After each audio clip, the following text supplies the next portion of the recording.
It's Kat again with Kat's Cauldron of Knowledge, and today I have a very special guest. I have Antonello, the fabulous fellow. He's got his own YouTube channel. Hi. And I will make sure that the links for him will be down below. And if you haven't hit subscribe yet, please do that so you can have updates. And if you haven't visited his YouTube channel, I really would like you to go do that because you need more tarot in your life. Yes, absolutely. We all do. Does. Yeah.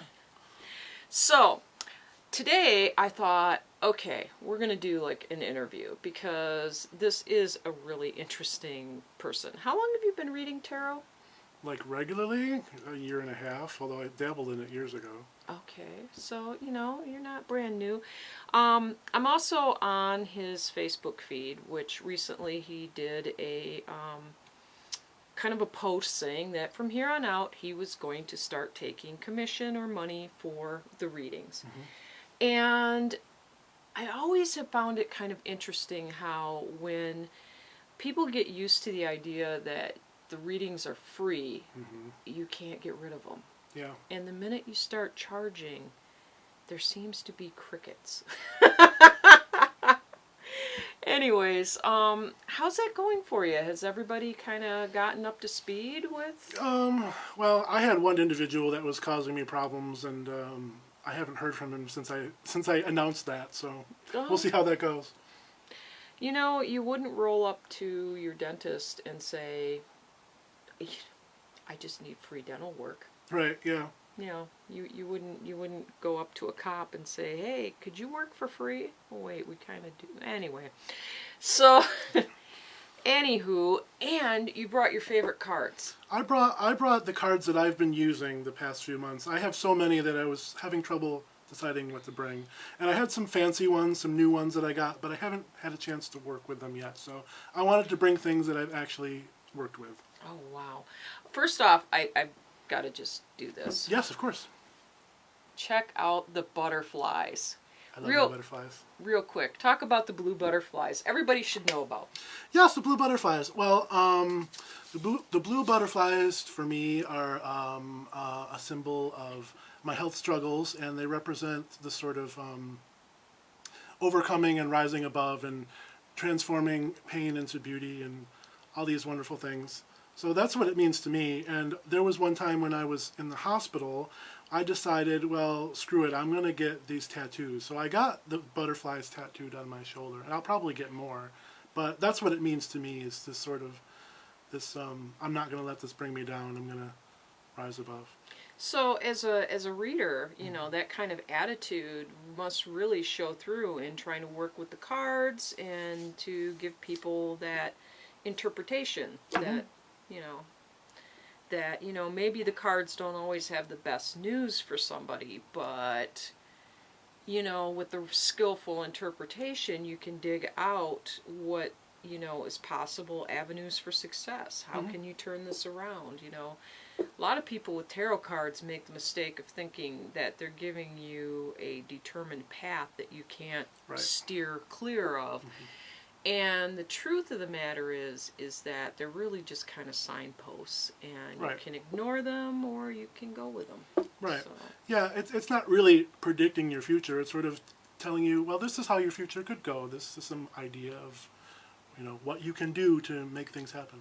Yeah, if you you know, I always think about, like, on the highway when they have those you're going to have to merge, and everybody, like, drives 90 miles an hour and doesn't zipper in together. They just all go, ah! Tarot's like that. It gives you a sign, like, 20 miles down the road that if you don't do something, this will happen. And how it occurs is up to you. It can be a painful process with horns honking, lights flashing, and people giving you the finger, or it can be a surrender to, yeah, I have to change my life, or yeah, this is a problem, and then next thing you know, you're back into a flow, and you're having a much better life. So, yay! Yay! All right, so show off your cards. I can do that. I'll start with this one. I mean, and it's pretty simple. But I tend to use this one a lot. It is a Rider-Waite-Smith deck.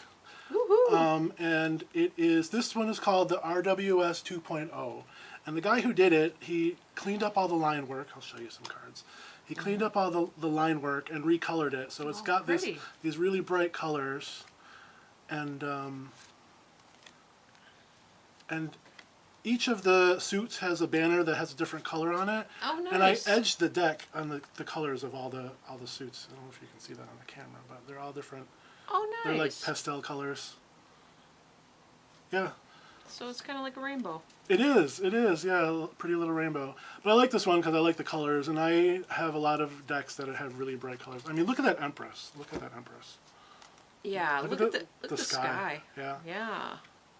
Yeah, and speaking of tattoos from earlier, that would really make an awesome tattoo, especially if you had an artist that knew how to do the watercolor tattooing. Oh, yeah. Yeah, that would look really cool. So is this kind of your work deck? Is this your go-to? It's sort of my all-purpose deck. It's one that I use for general readings. Like if I'm going to do a reading for someone else, I'll probably use this one. Okay. Cool. All right, we got the green velvet bag. Oh, yeah. No, the Suns. I'm gonna do this one next. So check out that bag. Look at that. It's got beads. It does have beads. I have a tarot cloth that has the same fabric. Oh, nice. So this one is one I've been using lately. This is the Sheridan Douglas. Oh, nice. It's from the 70s, 1972. Yes, 72. And I really like a lot of the tarot decks from the 70s. I just think that they're kind of neat. And this one is, I also have some very bright colors. Oh, it does. And it's very graphic. It is. But I like it a lot. It's got some really, yeah, so I'll show you some of those.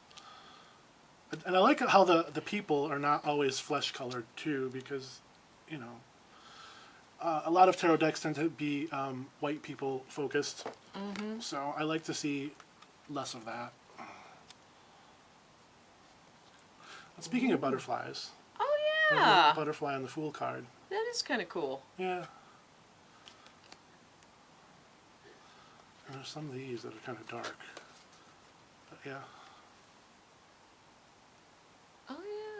Force. Yep. And there's the Ten of Swords. Yeah, that one doesn't get any plainer than that. Yeah, you got some death happening there. Yeah.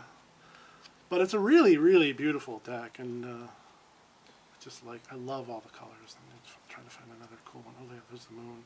Oh, yeah. I always love how they put the two wolves there. Yeah. I forget the deck that substituted the wolves for coyotes, and it cracked me up. Oh, really? Mm-hmm. Well, I think it's still along the same lines. I mean, to me, they represent sort of our primitive animal nature. Yeah, but I still crack up just because, you know, I look at it and I think, you know, that whole decorating motif that was in like the late 80s of the pastel pink and turquoise and then the howling, you know. So when I saw those cards, I was like, you just put these on your coffee table and it'll just go with your fake Southwest. Yeah. So, all right, so this one is interesting. There's actually more than one in here. Oh, wow. Yeah, I fit all them in there. All right, so this is the Ancient Italian Tarot. Oh, yeah. And it's a copy of the Soprafino, which was from the early 1800s, and then somebody took it and like did a copy of it like 50 years later or whatever, and this is a reproduction of that one. It reminds me of the deck of the Marseillais. It is sort of a Marseille style deck, yep. Mm-hmm. It's interesting too. I was sort of reading about that, like the history of tarot and whatnot, and it started with a game of deputies in Egypt, the Mamluk dynasty. Yes, it did.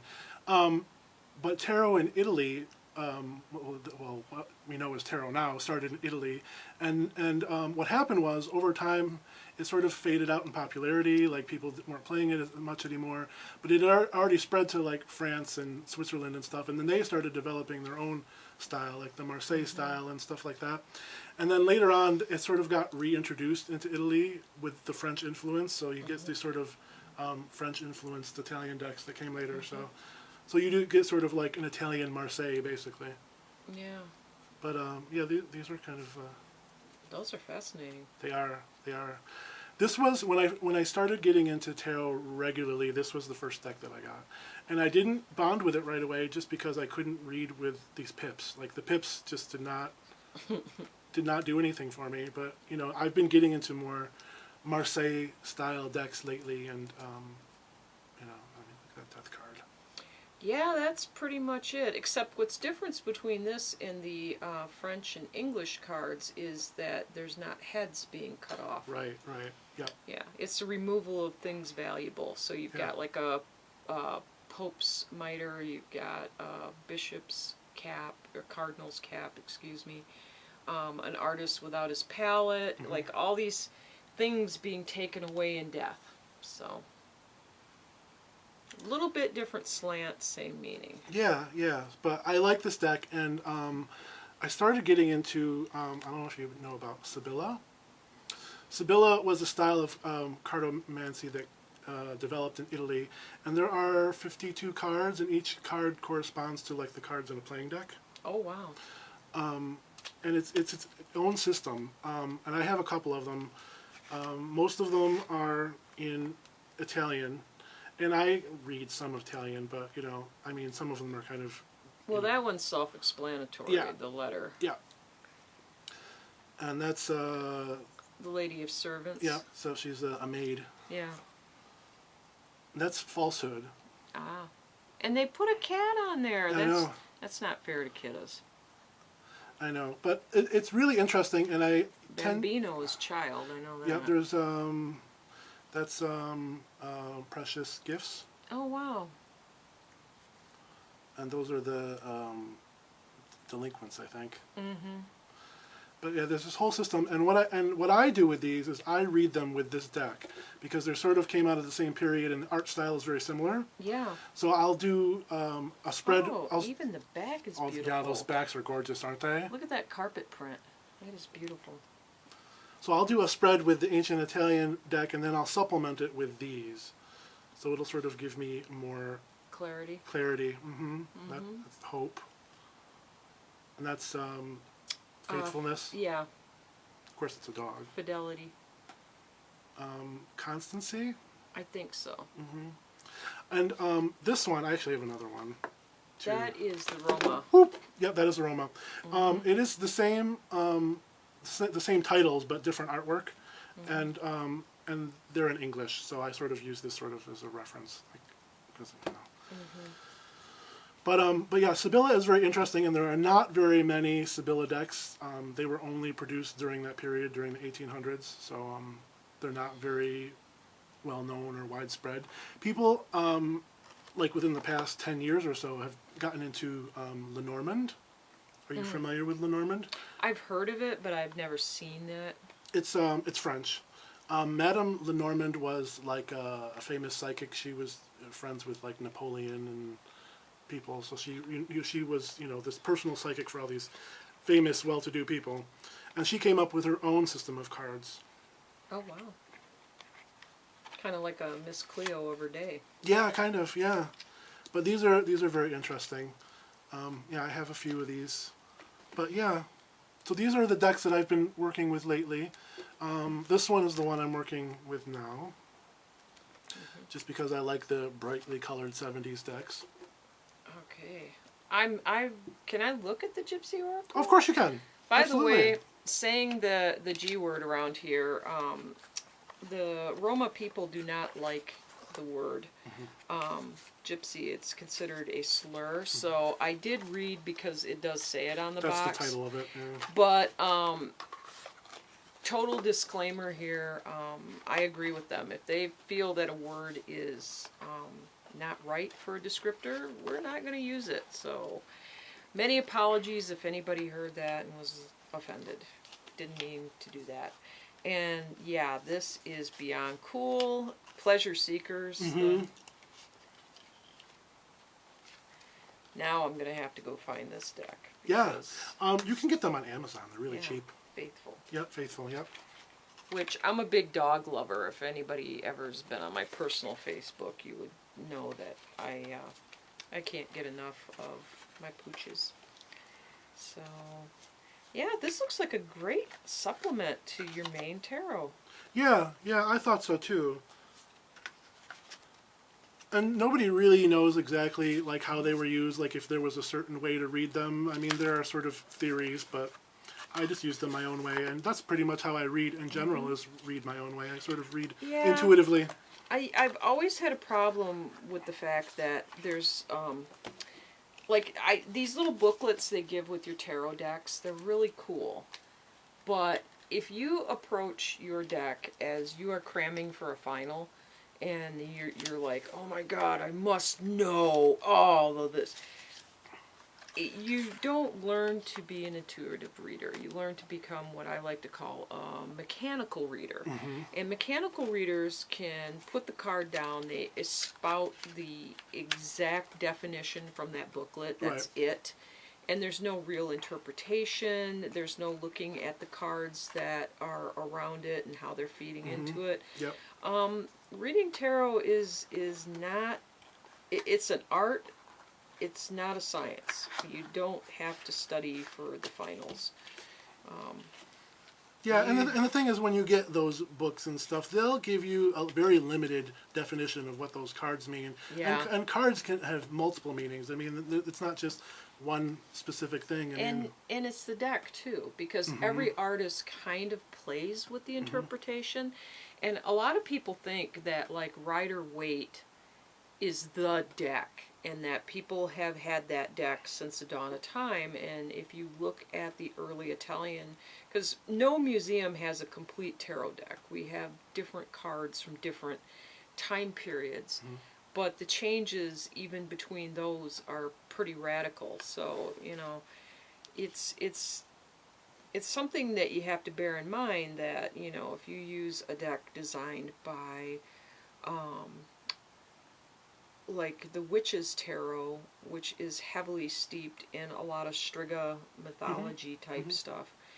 And then you look at Rider-Waite, which is kind of a generic, you know. It's from the Golden Dawn. Yeah, it's the whole Hermetical, you know, Aleister Crowley crowd. And then you look at some of the more new age, late 70s, early 80s in particular, with fairies and cats and different things. Oh yeah, now there's an unlimited amount of decks. I mean, they're being created all the time, which I think is wonderful. I think it's great that people have so many options. I think it's fabulous my own self, but the point I was getting to is just that the meanings change ever so slightly with each artistic interpretation. Absolutely. You look at, like, the Empress, that for a very long time, the heavy-hitting thing about her was the fertility and the, you know, being at the top of the chain, so to speak. And now, in a lot of decks, the interpretation goes more towards a strong-willed woman, and they don't really tend to punch the fertility aspect as much. And that's kind of, you know, I think how things have changed. And when my grandmother taught me to read back in the day, if you had somebody who presented as male sitting in front of you, you would interpret a relationship as they will attract a female. And, you know, I can't fault how it was. She came up in the 30s and 40s. Right. That was considered the norm. And now, as readers, you have to be able to expand your mind and realize that the cards can be interpreting towards gender neutral, gender female, male, whatever. And these little booklets, a lot of which have not changed in the cards since their inception in the 50s or 60s, when mass producing these really came to the zenith. Right.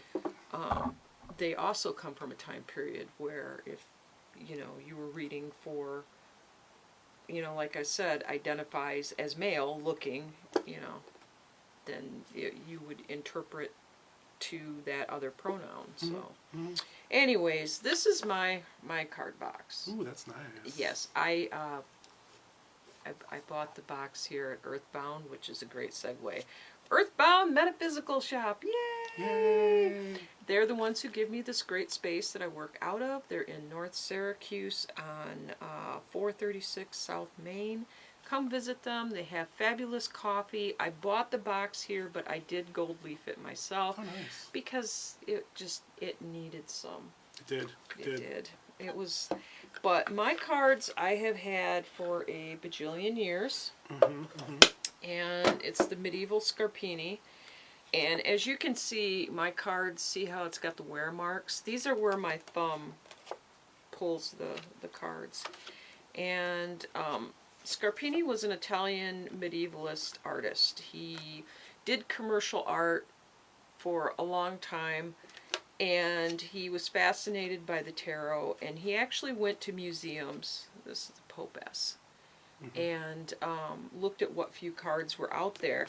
And then the cards he didn't know what they looked like, he just sort of went nuts and came up with his own.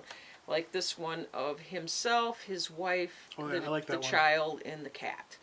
You know, which I whenever that card pops up, it makes me smile because, you know, he kind of put a bit of himself in this deck, which, you know, I think is a really awesome thing to do. I want to design a deck, no lie. I've kind of got a really good idea of what I want to do, and I don't want to talk about it too much because I still am in the designing phase, but I'm going to definitely have aspects of myself. I can't find the one card I was looking for, but anyway. I have a card that's got a permanent ring on it from where my ex-husband used it as a coaster. Oh, that's right. I remember that. Yeah, so. But like this one, I'm a Cancer, so I really love the moon card. Because it's got a big old crab, and I'm a big old crab in many ways than one. So, you know. Scarpini actually designed other decks too. He did? Yes, there's a. I really thought this was it. There's a Bacchus tarot that he designed. Oh my goodness. And there's also a Romeo and Juliet tarot that he designed. He was an interesting man. I haven't found out a ton about him, but what I have found out was that he just really enjoyed obscure art forms. You know, he did, like any other artist, he did what he had to put food on the table, but, you know. This is my Temperance card, and when I was in New Orleans, I was doing relief staffing, and it's bent like this because I had my deck in my purse, and we had like some sudden flooding, and everything just got crunched when I had to throw everything into the car and move it to a higher elevation, because where the clinic was off in Napoleon, we started to have water rising again. So your cards live with you, they tell a story. This is one that he completely made up, the Eight of Cups.